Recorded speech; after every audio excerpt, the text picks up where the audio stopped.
welcome to Script Writing 101. To start formatting your script, you're going to need a relatively cheap ruler and obviously the piece of paper that you're going to be working with. Now, if your notepad doesn't have a margin line like this, all you need to do is measure out about 2 centimeters away from the edge of the paper. And all you're going to do is you're going to mark it, and then you're just going to draw the line. Now, the reason for this margin is very important.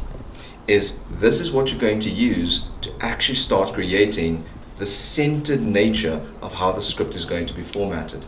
And I will explain every element as we go on. Now, what you're going to do is grab your ruler. You're going to measure out 18 centimeters. Now, why 18 centimeters? Partially because it's easily divisible by 3. You can divide it by 3 pretty easily. Now, what you're going to do is you're going to mark it first. 6 right there and 12 right there. Now, the reason why this is important, let me just do this real quick, is you're going to draw a very light line. You're almost not going to see it, but it's very light, not very heavy, just very light. It's not a thick line. And the reason why this is important is that this is how you center your page.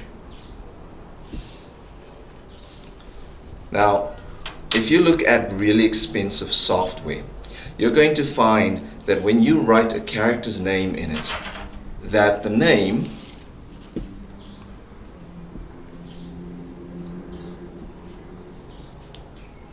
appears in all caps like that. And where does it appear? Right in the middle of the page. Now, yours is not directly in the middle of the page, because what I want you to have is that I want you to have a bit more page on the left hand side so that you can actually start writing with. Now, the reason why I'm starting here with dialogue here and with a character is because I want you to see why it's important to actually start writing from the center of your page when you're writing a script. Part of the reason for that is that when an actor or actress or yourself even start reading your dialogue, it needs to be separated from the rest of the lines that you're using, your action lines and your scene heading. They all start on the left, except for when you're writing dialogue. Now, all of your dialogue is going to take place, you can either write from just outside of the margin to about the outside of that margin that you've just drawn. And that is where you're going to write your dialogue. Now, the reason why we have the character name in caps is so that whoever's playing that role can immediately identify the lines that they need to learn.